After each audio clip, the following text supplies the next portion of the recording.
Okay, നമ്മുടെ CA inter audit 25 tricky questions covering all ചാപ്റ്റേഴ്സിന്റെ third part നമുക്ക് തുടങ്ങാം. ഓക്കെ, ക്വസ്റ്റ്യൻ നമുക്ക് നേരെ നോക്കാം. അമാൻ കോപ്പറേറ്റീവ് സൊസൈറ്റീസ് ഒരു കോപ്പറേറ്റീവ് സൊസൈറ്റിയാണ്. ഡ്യൂറിംഗ് ദ ഫിനാൻഷ്യൽ 23-24 ഓഡിറ്റ് ചെയ്യാണ്. During the audit note the following number of shares 1000 shares ആണുള്ളത്, ₹10 പെർ ഈച്ച്. അപ്പോൾ അവരുടെ ടോട്ടൽ എന്താണ് ഓതറൈസ്ഡ് ക്യാപിറ്റൽ എന്തായിരിക്കും? 10,000 രൂപയായിരിക്കും. ഓക്കെ, അപ്പോൾ ഇപ്പം എനിക്ക് നാളെ ഒരു 2 ഷെയർ മേടിക്കുന്നുണ്ടെങ്കിൽ ഞാൻ ₹20 കൊടുക്കേണ്ടി വരും. 3 ഷെയർ മേടിക്കുന്നുണ്ടെങ്കിൽ ₹30 കൊടുക്കേണ്ടി വരും. Okay, depending upon the how much ownership I need. But ഒരു ലിമിറ്റ് ഉണ്ട്, അത് നമുക്ക് നോക്കാം.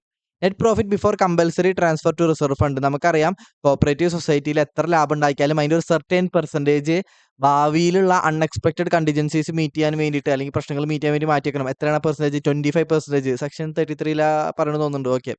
ഓക്കെ, അപ്പോൾ 10,000 ആണ് ആ ട്രാൻസ്ഫർ ചെയ്യുന്നതിന് മുന്നേ ഉള്ള പ്രോഫിറ്റ്.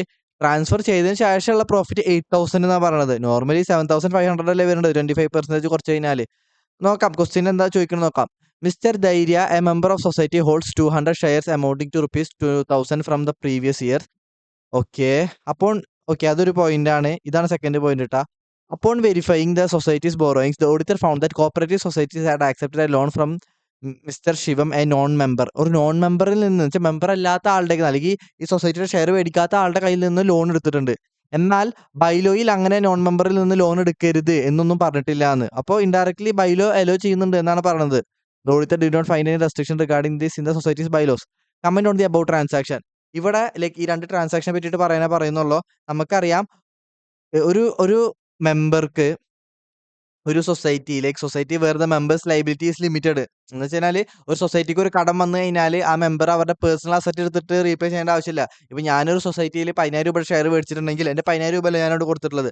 ആ 10,000 രൂപ വരെയുള്ള ലോസ് മാത്രം ഞാൻ സഫർ ചെയ്താൽ മതി. ഇപ്പോൾ മെമ്പർ ഒരു ലോൺ എടുത്തു, സൊസൈറ്റി ഒരു ലോൺ എടുത്തു, 50,000 രൂപ ലോൺ എടുത്തു, 50,000 രൂപ ലോൺ റീപേ ചെയ്തില്ല. അപ്പോൾ ഒബ്വിയസ്ലി സൊസൈറ്റിക്ക് ഒരു കടല്ലേ, ആ 50,000 രൂപ ഞാൻ വീട്ടേണ്ട ആവശ്യമില്ല. ഞാൻ 10,000 രൂപയാണ് ഷെയർ മേടിച്ചിട്ടുണ്ടെങ്കിൽ ആ 10,000 രൂപയല്ലേ ഞാൻ കൊടുത്തിട്ടുള്ളൂ. ആ 10,000 രൂപ മാത്രം ആ ലോൺ റീപേ ചെയ്യാൻ വേണ്ടി യൂസ് ചെയ്താൽ മതി. എന്ന് വെച്ച് കഴിഞ്ഞാൽ ഞാൻ കോൺട്രിബ്യൂട്ട് ചെയ്ത എമൗണ്ടിന് മാത്രമാണ് ഞാൻ റെസ്പോൺസിബിൾ. അത്തരം സിനാരിയോയിലാണ് where the members liabilities limited എന്ന് പറയുന്നത്. അപ്പോൾ അത്തരം സൊസൈറ്റിയിൽ ഒരു മെമ്പറും ഓരോ മെമ്പറും ഹോൾഡ് ചെയ്യേണ്ട ഷെയർ എന്ന് പറഞ്ഞു കഴിഞ്ഞാൽ അല്ലെങ്കിൽ അവർക്ക് എത്ര മാക്സിമം ഹോൾഡ് ചെയ്യാൻ പറ്റാന്ന് വെച്ച് കഴിഞ്ഞാൽ ₹1,000 or 20% of total number of shares.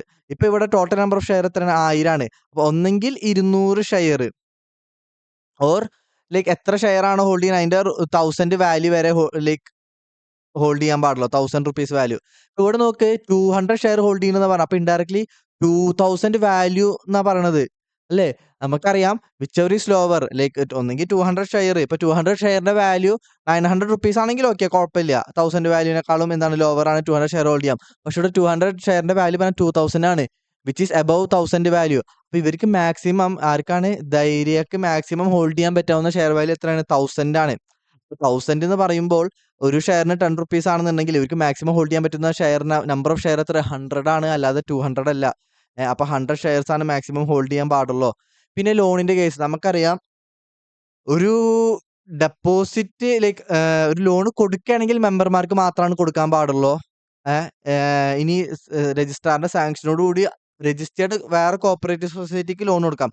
But ഇനി ലോൺ എടുക്കുകയാണ് അല്ലെങ്കിൽ വല്ല ഡെപ്പോസിറ്റ് ആക്സെപ്റ്റ് ചെയ്യണമെന്നുണ്ടെങ്കിൽ നോൺ മെമ്പറുടേക്കൊന്നും സൊസൈറ്റിക്ക് ആക്സെപ്റ്റ് ചെയ്യാം. But it should be allowed under the bylaw. എന്താ, നമ്മൾ ഓൾറെഡി ഒരു വീഡിയോ യൂട്യൂബിൽ ഇട്ടിട്ടുണ്ട്. ഒരു കോപ്പറേറ്റീവ് സൊസൈറ്റി ഒരു വ്ളോഗ് പോലെ എടുത്തിട്ടുണ്ട്. നിങ്ങൾക്ക് കാണുന്നുണ്ടെങ്കിൽ കാണാം. ഒരു ജസ്റ്റ് ബുക്കാണ്, ആ സൊസൈറ്റി ഫോളോ ചെയ്യേണ്ട നിയമ പുസ്തകമാണ്. അപ്പൊ ആ ബൈലോയിൽ അലോ ചെയ്യുന്നുണ്ട് സൊസൈറ്റിക്ക് ലോൺ ആക്സെപ്റ്റ് ചെയ്യാന്നുണ്ടെങ്കിൽ ലോൺ ആക്സെപ്റ്റ് ചെയ്യാം. ഇപ്പൊ ഇവിടെ അലോ ചെയ്യുന്നുണ്ട് എന്നാണ് ഇൻഡയറക്ട്ലി പറഞ്ഞത്. അപ്പൊ ലോൺ ആക്സെപ്റ്റ് ചെയ്യുന്നതിൽ കുഴപ്പമില്ല. ഓക്കെ, അപ്പൊ ആദ്യം നമുക്ക് മാക്സിമം ഹോൾഡ് ചെയ്യാൻ പറ്റുന്ന shares ₹1,000 or 20% of total number of share which ever is lower എന്നാണ് ഇവിടെ ഇൻഡയറക്ട്ലി ഉദ്ദേശിക്കുന്നത്. ആ പ്രൊവിഷൻ എഴുതണം. പിന്നെ അതുപോലെ തന്നെ ലോൺ ആക്സെപ്റ്റ് ചെയ്യാം if no restriction is provided in the bylaw. നോക്കി, ഇവിടെ റെസ്ട്രിക്ഷൻ പ്രൊവൈഡ് ചെയ്യുന്നില്ല എന്ന് പറയുന്നുണ്ട്. അപ്പോൾ ആക്സെപ്റ്റ് ചെയ്യാം. ഓഡിറ്റർ അപ്പൊ ബൈലോ ചെക്ക് ചെയ്യണം. റെസ്ട്രിക്ഷൻ ഒന്നും ഇല്ലല്ലോ. റെസ്ട്രിക്ഷൻ ഒന്നും ഇല്ല എന്ന് പറഞ്ഞപ്പോൾ എന്ത് ചെയ്യാം? ആക്സെപ്റ്റ് ചെയ്യാം ലോൺസ് ആൻഡ് ഡെപ്പോസിറ്റ്. അപ്പൊ നോക്ക്, 200 ഷെയർസ് പറ്റത്തില്ല, 100 ഷെയർസ് പറ്റത്തുള്ളൂ. അതുപോലെ തന്നെ നോ റെസ്ട്രിക്ഷൻ ആയതുകൊണ്ട് with respect to loan received loan accept ചെയ്താലും ഒരു കുഴപ്പമില്ല, പെർമിസിബിൾ ആണ്. ഭയങ്കര സിമ്പിൾ അല്ലേ? Okay. You have been appointed as auditor of a hotel, a 3-star hotel. As an auditor, what are the special? ഭയങ്കര ഡയറക്റ്റും inventory of food and beverage verify ചെയ്യാൻ എന്തൊക്കെ ചെക്ക് ചെയ്യണം? ഇത് സ്റ്റഡി മെറ്റീരിയൽ അങ്ങനെ കൃത്യമായിട്ട് കൊടുക്കാത്ത ഒരു ആൻസർ ആണ്. ഇത് നോക്കിയാൽ വായിച്ചാൽ മതി. ഭയങ്കര സിമ്പിൾ ആണ്. Okay. Inventory related to hotels എന്തൊക്കെ പ്രൊസീജിയേഴ്സ് ചെക്ക് ചെയ്യണം ചോദിച്ചു കഴിഞ്ഞാൽ ഈ 5 പ്രൊസീജിയേഴ്സ് എഴുതണം. മിനിമം ഏതെങ്കിലും എഴുതാം. ഓക്കെ. ഇത് ഇമ്പോർട്ടന്റ് ആണ്. എന്തായാലും ഒന്ന് നോക്കി പോവാം. ഓക്കെ. ഭയങ്കര സിമ്പിളാ, ലോജിക്കലാ, വായിച്ചാൽ മനസ്സിലാവും. ഡൗട്ട് ഉണ്ടെങ്കിൽ ചോദിച്ചാൽ മതി. ഞാൻ ഇനി വെറുതെ എക്സ്പ്ലെയിൻ ചെയ്തിട്ട് അറിയണവർക്കും വെറുതെ ഏഹ്, സമയം കളയണ്ടല്ലോ. അതുപോലെ തന്നെ ഒരു ക്ലബ്ബ് എന്ന് പറഞ്ഞാൽ എന്താടാ, ലൈക്ക് കുറച്ച് ആൾക്കാർ ഒരുമിച്ച് ചേരുന്നു. എന്നിട്ട് അവരുടെ മെയിൻലി എന്റർടൈൻമെന്റ് പർപ്പസിന് വേണ്ടിയിട്ട് എന്ത് ചെയ്യുന്നു, ലൈക്ക് അങ്ങനെ കൂടുന്ന ഒരു ഫിസിക്കൽ ലൊക്കേഷനെ പറയുന്ന പേരാണ് എന്ത്, ക്ലബ്ബ് എന്ന് പറഞ്ഞാൽ. ഇപ്പൊ നമ്മുടെ തൃശ്ശൂർ തന്നെ ഉണ്ട് റോട്ടർജി ക്ലബ്ബ്, അങ്ങനെ ലൈക്ക് ഇഷ്ടമാതിരി ക്ലബ്ബുകളുണ്ട്.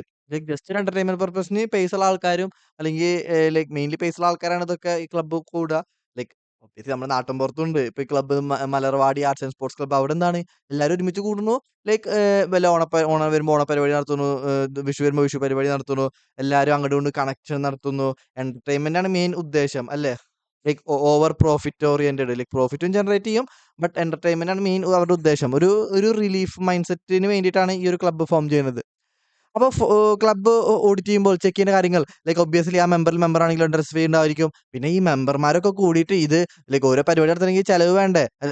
ചെലവുണ്ടാവില്ല. അപ്പൊ ചെലവിനുള്ള ഓരോ മെമ്പർഷിപ്പ് എമൗണ്ട് ഓരോരുത്തരും ഓരോ മാസം 50 രൂപ അല്ലെങ്കിൽ 500 രൂപ അല്ലെങ്കിൽ 1000 രൂപ ആ സബ്സ്ക്രിപ്ഷൻ ഫീ ഉണ്ടായിരിക്കും. അപ്പൊ ഇതൊക്കെ ചെക്ക് ചെയ്യണം. എല്ലാവരുടെ കളക്ട് ചെയ്യുന്നില്ലേ? കിട്ടാത്ത സബ്സ്ക്രിപ്ഷൻസുകൾ എന്താണ്, എങ്ങനെയാണ് അക്കൗണ്ട് ചെയ്യണത്? കറക്റ്റ് ആയിട്ട് തന്നെ കാൽക്കുലേറ്റ് ചെയ്യുന്നില്ലേ? പ്ലസ് മൈനസ് ഒക്കെ കറക്റ്റ് ആയിട്ട് തന്നെ കാൽക്കുലേറ്റ് ചെയ്യുന്നില്ലേ? ഇറക്കവറബിൾ മെമ്പർ ഡ്യൂസ് ഒക്കെ ലൈക്ക് റിക്കവർ ചെയ്യുന്നില്ലേ?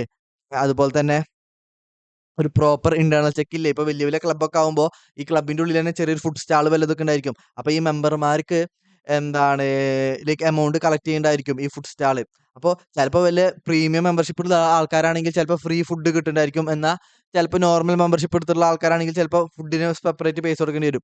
അപ്പൊ ഒരു ഇന്റേണൽ ചെക്ക് ഉണ്ടായിരിക്കണം. എന്ന് വെച്ച് കഴിഞ്ഞാല് മെമ്പർമാരുടെയൊക്കെന്ന് കളക്ട് ചെയ്യേണ്ട എമൗണ്ട് തന്നെയല്ലേ ഇപ്പൊ ഫുഡ് സ്റ്റാളിലുള്ള കാഷ്യർ കളക്ട് ചെയ്യുന്നത്. ഈ കാഷ്യർ കളക്ട് ചെയ്തത് കറക്റ്റ് തന്നെയല്ലേ എന്ന് നോക്കുന്ന ഒരു സെക്രട്ടറി ഉണ്ടാവണം. എന്ന് വെച്ചാൽ ഇന്റേണൽ ചെക്ക് എന്ന് ഉദ്ദേശിക്കുന്നത് ഒരാൾ ചെയ്ത വർക്ക് വേറൊരാൾ റിവ്യൂ ചെയ്യുക, പ്ലസ് ആ റിവ്യൂ ചെയ്യുന്ന ആൾ അയാളുടെ ഒരു വർക്കും കൂടി പെർഫോം ചെയ്യുക. അതാണ് ഇന്റേണൽ ചെക്ക് ഉദ്ദേശിക്കുന്നത്.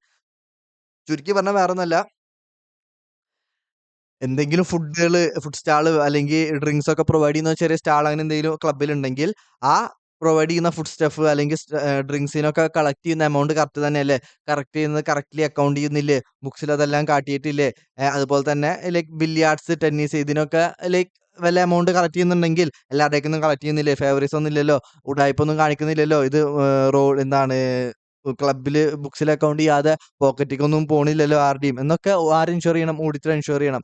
ബില്ലിയാർഡ്സ് എന്ന് പറഞ്ഞു കഴിഞ്ഞാൽ വേറൊന്നല്ല, നമ്മള് ഒരു ഇതില്ലടാ ടേബിളില് മറ്റേ ആ ഒരു പച്ച തുണി വിരിച്ചിട്ട് ഒരു ബോൾ വെച്ചിട്ട് നമ്മുടെ വടി കൊണ്ട് ഇങ്ങനെ തട്ടുന്ന സംഭവം, അതാണ് ലൈക്ക് ബില്ലിയാർഡ്സ് എന്ന് പറഞ്ഞാല്. ഓക്കെ, ഞാൻ കളിച്ചിട്ടില്ല ഇതുവരെയായിട്ടും. ഓക്കെ. ഓക്കെ. അത് നല്ലൊരു ക്വസ്റ്റ്യൻ ആയിരുന്നു. പിന്നെന്താണ്, JK has opened A new manufacturing unit since the capital outflow.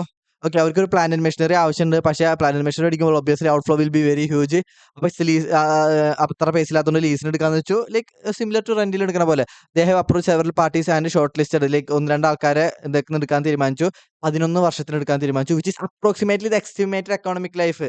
ആ പെർട്ടിക്കുലർ അസറ്റിന് മാക്സിമം ഒരു 12 ലൈക്ക് 13 വർഷം ഉണ്ടായിരിക്കുള്ളൂ. അപ്പൊ 13 വർഷത്തിൽ 11 വർഷം ലീസിന് എടുക്കാൻ തീരുമാനിച്ചു.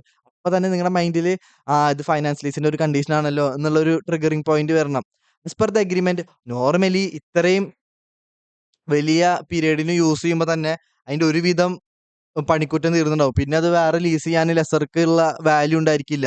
അപ്പൊ നോർമലി ഇത്തരം സിനാരിയോയില് ലെസ്സിക്ക് ഒരു ഓപ്ഷൻ ഉണ്ടാവും. എന്ത്, ഈ ലീസ് പീരീഡ് കഴിഞ്ഞാല് വേണമെങ്കിൽ ലെസ്സിക്ക് ഒരു ചെറിയ വിലക്ക് എടുക്കാം. കാരണം അതൊരുവിധം ലെസ്സി യൂസ് ചെയ്തു. ഇനി അത് വേറൊരാൾക്ക് ലീസിന് ഒരു ലോങ് പീരീഡിന് കൊടുക്കാനുള്ളതുണ്ടായിരിക്കില്ല. അപ്പൊ ഈ ഒരു ഓപ്ഷൻ ഉണ്ടായിരിക്കും. ലെസ്സിക്ക് വേണമെന്നുണ്ടെങ്കിൽ ചെറിയ വിലക്കുറവിന് എന്ത്, ഈ ലീസ് പീരീഡ് എന്തിന് മേടിക്കാം എന്നുള്ളൊരു ഓപ്ഷൻ വേണമെങ്കിൽ മേടിച്ചാൽ മതി. Okay.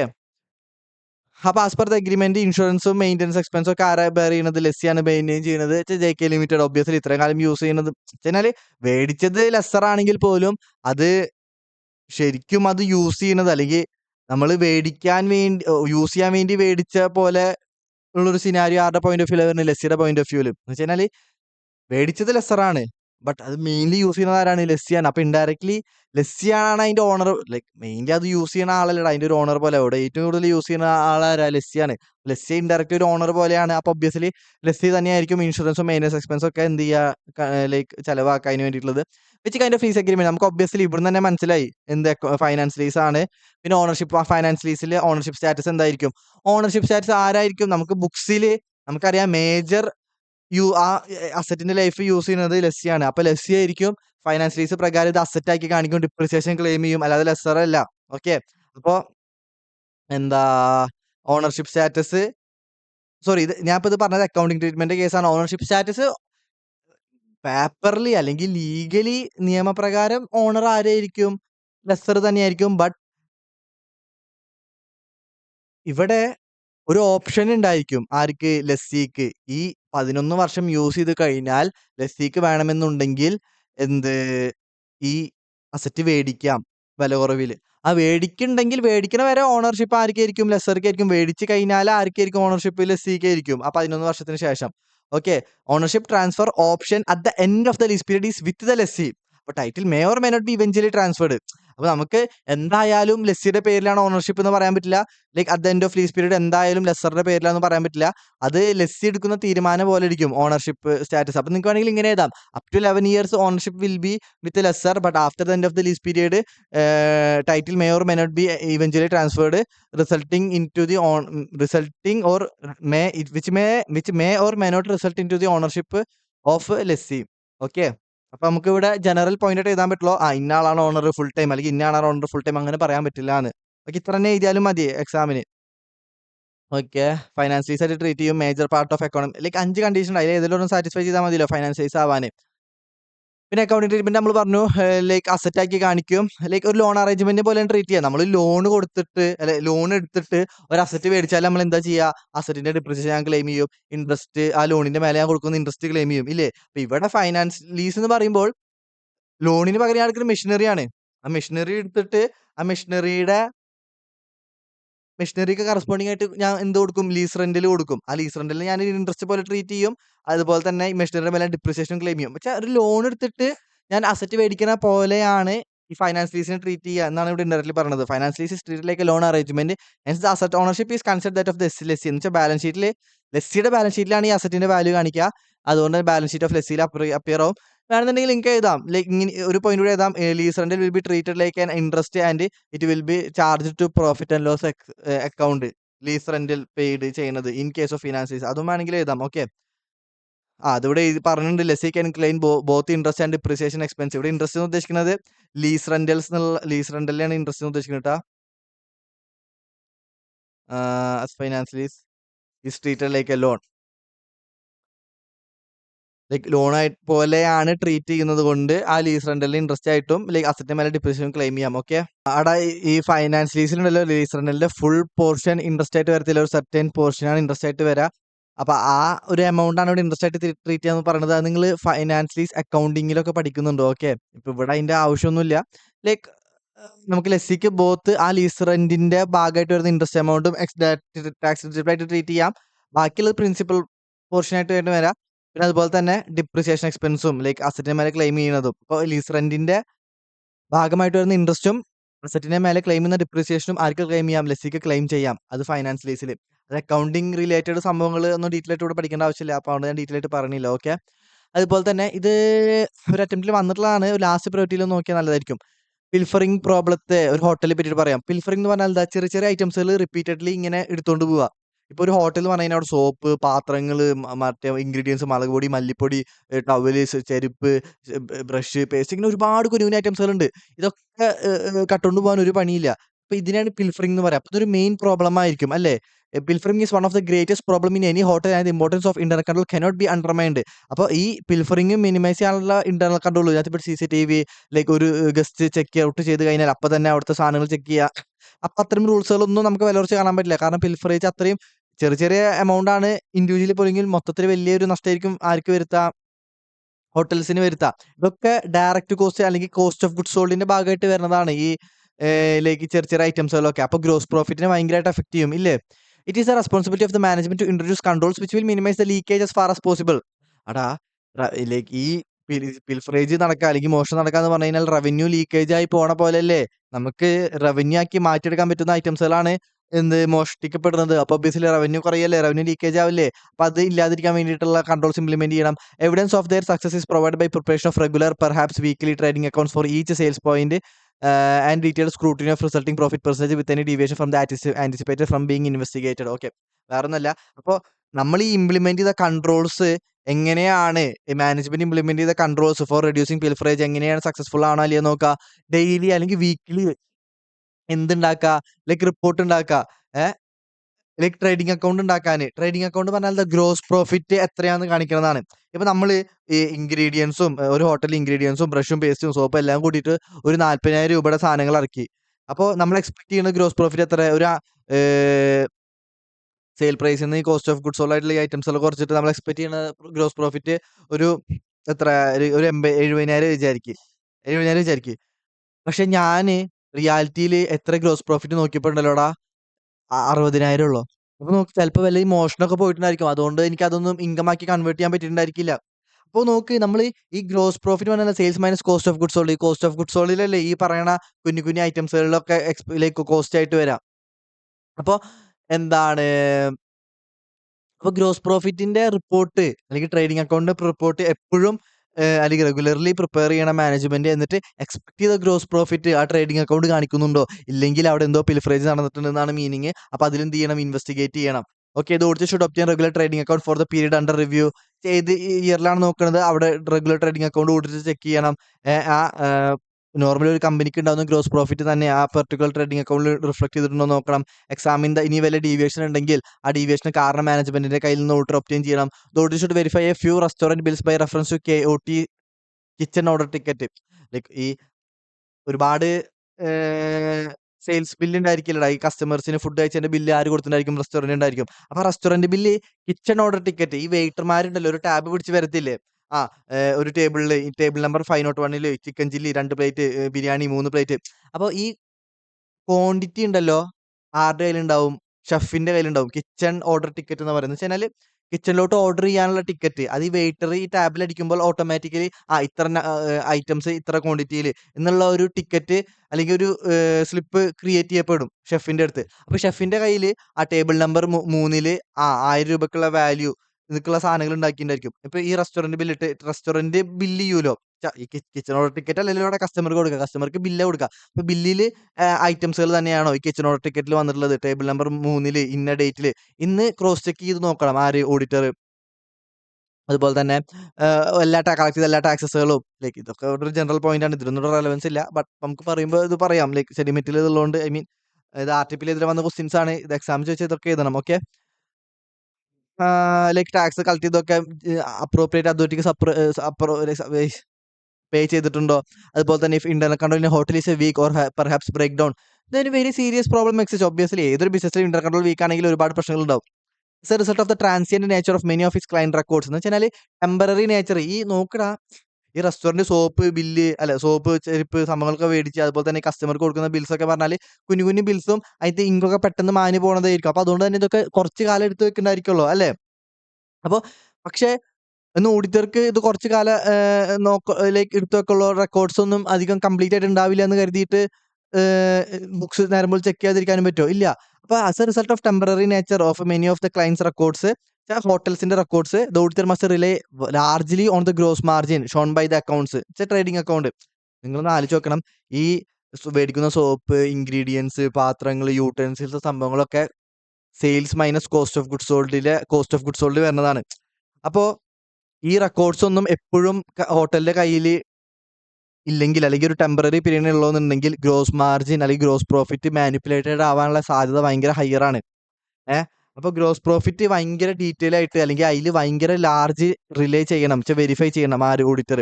As a result the scope of auditors will necessary be increased for gross profit margin and the event of material margin discrepancies being unexpected. എന്ന് വെച്ചാൽ നമ്മൾ ഈ ഹോട്ടലിന്റെ പെർഫോമൻസ് വെച്ചിട്ട് 50,000 രൂപ വരണമായിരുന്നു ഗ്രോസ് പ്രോഫിറ്റ്, പക്ഷെ 40,000 രൂപ വന്നിട്ടുള്ളൂ. 10,000 രൂപ മെറ്റീരിയൽ ഡിഫറൻസ് ആണ്. ഓഡിറ്ററിന്റെ മെറ്റീരിയൽ ലെവൽ വെച്ച് നോക്കുമ്പോൾ ഡിഫറൻസ് മെറ്റീരിയൽ ആണെന്നുണ്ടെങ്കിൽ അത് മാനേജ്മെന്റിനോട് ചോദിച്ചു മാനേജ്മെന്റ് അൺഎക്സ്പ്ലെയിൻ ചെയ്യുകയാണെന്നുണ്ടെങ്കിൽ അവിടെ എന്ത് ചെയ്യണം, ഓർഡർ ക്വാളിഫൈഡ് ഒപ്പീനിയൻ കൊടുക്കണം. അല്ലേ, ഭയങ്കര സിമ്പിൾ അല്ലേ. ഓക്കെ, ഇനി ബാങ്കിന്റെ ക്വസ്റ്റ്യൻസുകളാണ് നമുക്ക് നെക്സ്റ്റ് സെഷനിൽ ചെയ്യാം. ഓക്കെ. ഞാന് ഭയങ്കര ഡീറ്റെയിൽ ആയിട്ട് ഞാന് ഒരു പാർട്ടിലും ഡിസ്കസ് ചെയ്തിട്ടില്ല. കാരണം അങ്ങനെ ചെയ്ത് കഴിഞ്ഞാൽ നിങ്ങളുടെ ഒരുപാട് സമയം പോകും. അതിന്റെ ആവശ്യം നിങ്ങൾക്കില്ല തോന്നുന്നുണ്ട്. അപ്പോൾ നിങ്ങൾക്ക് ഈ ഒരു എക്സ്പ്ലനേഷൻ മതിയോ? അതോ ഇനിയും ഡീറ്റെയിൽ ആയിട്ട് വേണോ? ഞാൻ ഇപ്പൊ സ്പീഡ് ഇച്ചിരി കൂട്ടിയിട്ടാണ് പറയണത്. എനിക്കറിയാം നിങ്ങളുടെ ലൈക്ക് ഒരുപാട് സമയം നിങ്ങൾക്ക് കളയാണ്ടായിരിക്കില്ല. അപ്പൊ അതൊക്കെ കൺസിഡർ ചെയ്തുകൊണ്ടാണ് നമ്മള് ലൈക്ക് ഇങ്ങനെ ഇച്ചിരി സ്പീഡിൽ പറയണത്. എന്നാൽ നിങ്ങൾക്ക് ഡൗട്ട് തോന്നും എന്ന് തോന്നുന്ന സാധനങ്ങൾ മാത്രം ഡിസ്കസ് ചെയ്യണുള്ളൂ. അല്ലാതെ എല്ലാം ഞാൻ ഡീറ്റെയിൽ ആയിട്ട് പറയുന്നില്ല. ഓക്കെ. അപ്പോൾ ഈ ഒരു സ്പീഡ് മതിയോ? അല്ലെങ്കിൽ ഇത്തിരി സ്പീഡ് കുറക്കണോ? ഡീറ്റെയിൽ ആയിട്ട് പറയണോ? അതോ എന്താ വേണ്ടത് നിങ്ങൾ ജസ്റ്റ് ഒന്ന് കമന്റിൽ പറയാം. അപ്പോൾ എനിക്ക് ഫർദർ ബാക്കി ഇനി ഒരു 2 പാർട്ട് കൂടി ഉണ്ടായിരിക്കുള്ളൂ. അതുകൂടി അതിലെനിക്ക് ഇംപ്ലിമെന്റ് ചെയ്യാൻ പറ്റും. ഓക്കെ. അപ്പോൾ ഞാൻ പറഞ്ഞ സാധനം സ്പീഡ് കൂടുതലാണോ? ഡീറ്റെയിൽഡ് ആയിട്ട് ഇനി വേണോ? അതോ ഈ ഒരു പോക്ക് പോയാൽ മതിയോ എന്നുള്ളതൊന്ന് കമന്റിൽ പറയണം. ഓക്കെ. ഇനി 2 പാർട്ട് കൂടി ഉണ്ടാവുള്ളൂ. അപ്പത്തിന് നമ്മൾ 25 ക്വസ്റ്റ്യൻസ് കഴിയും. ഓക്കെ.